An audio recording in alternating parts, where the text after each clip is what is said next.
Hello, what's up, guys? How are you doing? This is Bassist of Your Vibrato right here at Music Source Brainary. Thank you for watching again. Thank you for keeping tuned, and thank you so much. Yeah, I hope your week has been good, and today I'm back yet again with the second verse or episode of Autumn Leaves. You remember last week, I hope the lesson for last week helped you. I covered about playing melody and chords of autumn leaves. So today is a different story. So for newcomers and those who haven't been on this channel, please don't hesitate to press the subscribe and like button, and don't forget always to click on the bell so that you always get notifications. And so pick up your bass and then we get started. Now, so if you listen to my analysis last week, it was a little bit broad and somehow I hope it helped you. Today I'm going to break up the walking bass. Walking bass is something really very interesting and something very useful in the bass playing actually. Not only walking bass outside, but it trains you a lot of things on the fretboard and positions and discipline and so on. And then the finger technique as well. Now, I'm going to play two-fill walking bass, and this two-fill walking bass is going to be number 1 root and 5th only. Then we shall also do the guide tones, root and 3rds, then root and 7th. And then afterwards we shall mix up everything, and then make a very nice walking bass. So you already know Autumn Leaves. So let me change the bass a bit this side. Some people might say we are not seeing. So the whole thing we are doing here is root and 5th, So this is C, C, ba, ba, ba, ba. Root and 5th, F and 5th, then B flat and 5th, then E flat and 5th, then A minor 7 flat 5. The 5th will be here because it's a flat 5. Then a D, A, D, D, D, repeat C,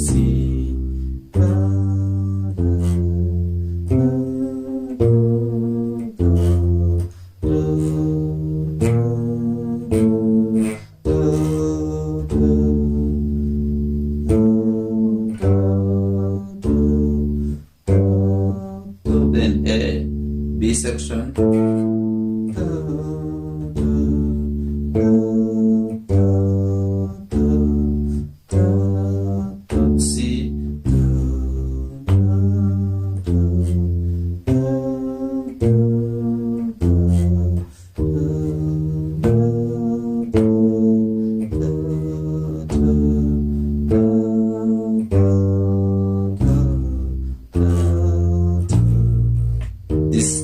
I told you, you play G, C, F, B, E flat with 5th, then the D, then G minor.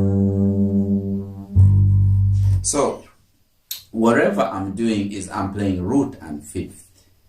So remember, the 5th of any chord always you need to know, like the 5th of C is a G, the 5th of F is a C, the 5th of B flat is a F, the 5th of E flat is a B flat, the 5th of A is a E. If it's a minor 7 flat 5, for example, this is A, this would have been the 5th if it was a minor or A major. But minor flat 5, flat the 5th. Play flat 5, the bass, play flat 5, and it moves directly to D in the bass line.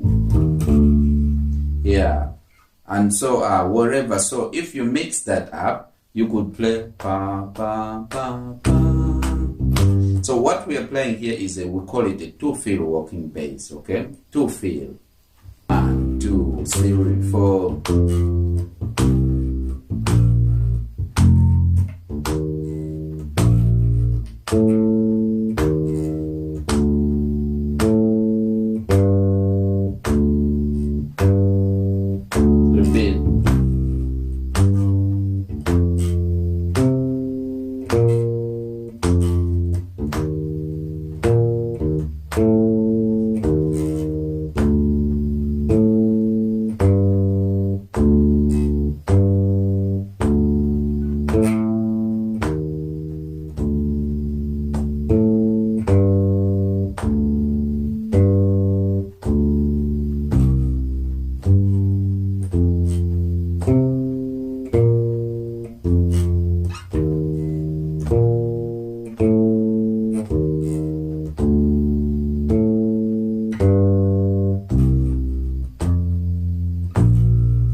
Yeah. So whatever I have played, our bass line number 1 is 2-fill walking bass, root and fifth. That is it. Now, number 2, we're going to play root and third. Remember, a third in a chord is a guide tone. A third and a seventh is a guide tone. So now we're going to play root and third. That's number 2. I'm in this position because this position is very important for walking bass. If you know open position very well, other position will be really very easy. So I use finger 4, so C, the minor third of C is here, E flat. So this is C, E flat, F, A. Now we go to B, B flat, then D. You hear, it really moves. The motion is really moving. So nice. I love the motion of, guide tones.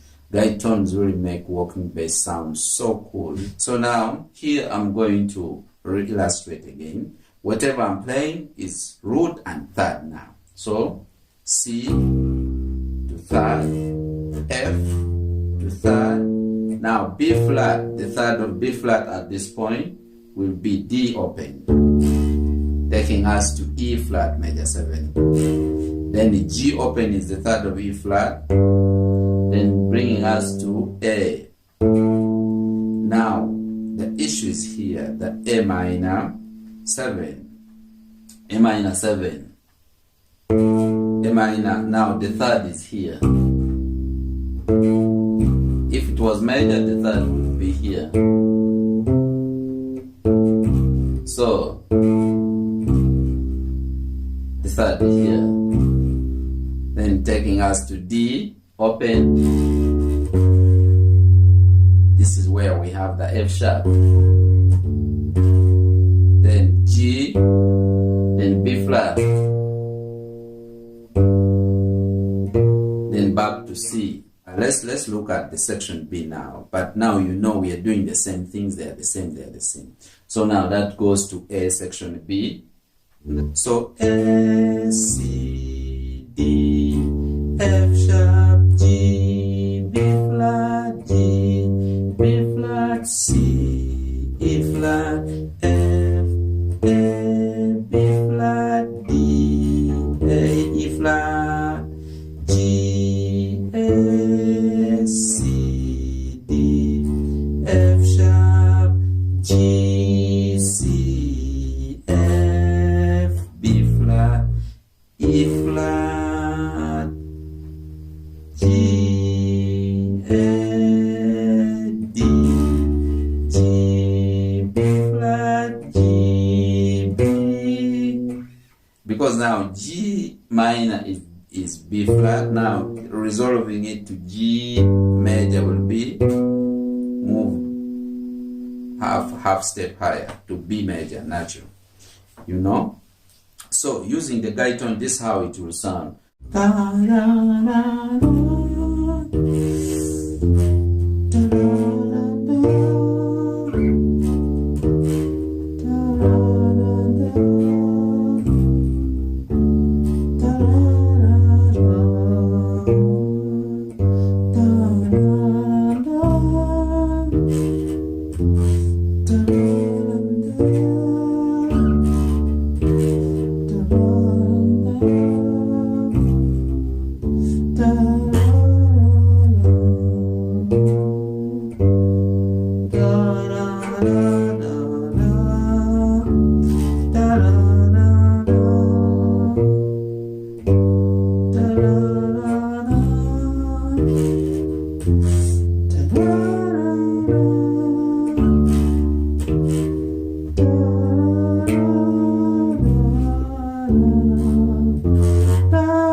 Okay, I tried to sing wrong notes as well. And also somewhere I messed up with some 1 or 2 notes, because I'm singing and playing it, So this is now root and, and third. This is how we practice working bass. Initially, when you note there working,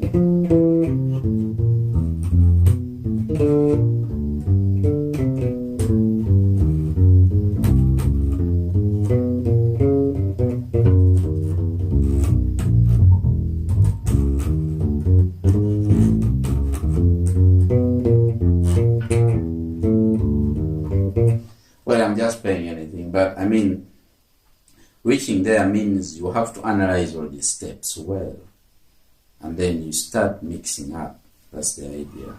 So number 3 is you're going to play root and 7. So now the 7 of C is a B flat. C, B flat, F, B flat, F, B flat, B flat, A.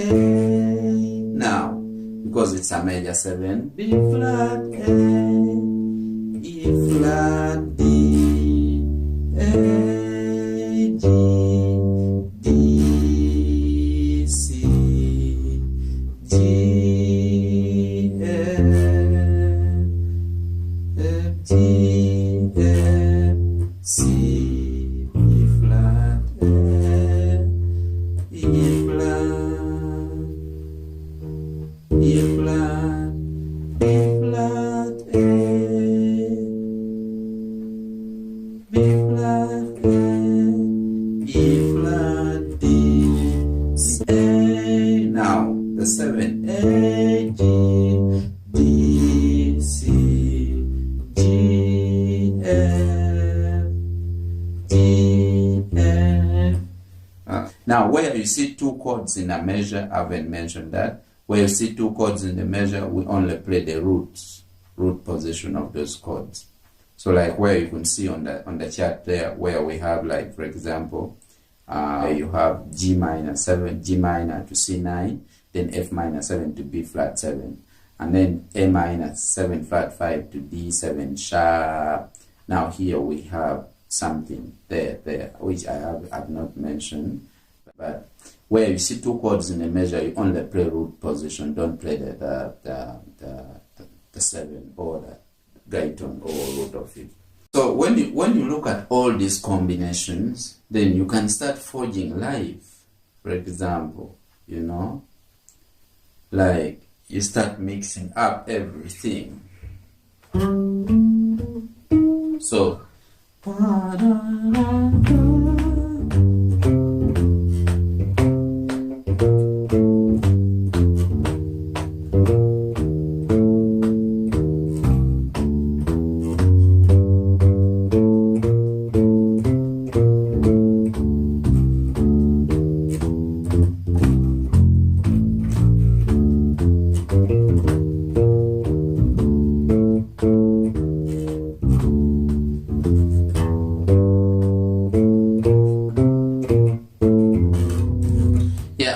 I'm just trying to forge out live, You mix up now. Afterwards, you mix up everything, and you start coming up with that kind of bass line. So from root 5th, like the measure which I really was talking about, the 30th measure, where you have A minor 7 flat 5.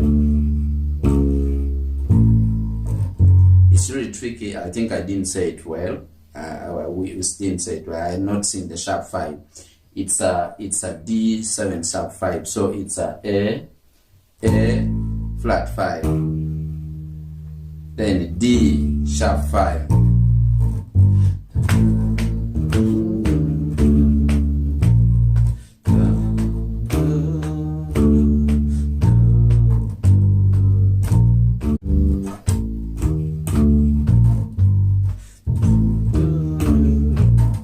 So that's all the idea about working bass. If you have more questions, take note of what I have said. If it's a minor 7 flat 5 chord, you play flat 5. If it is a dominant chord like we saw at D7, sharp 5, you play sharp 5. You don't play D and 5th or D and 5th. You play D and sharp 5, because that harmonically moves to the bass line, to the next chord, and it's a chord tone in the mix, you know. Those extensions are kind of there are always chord tones in the next chord. Normally you will always see that in different, you know, kind of thing. And the G7, the last G7, I already told you in the other lesson, that's just a turnaround. Yeah, that's all about it. So if you like what I have done for you, you can really do it much more better and better, you know. So I wish you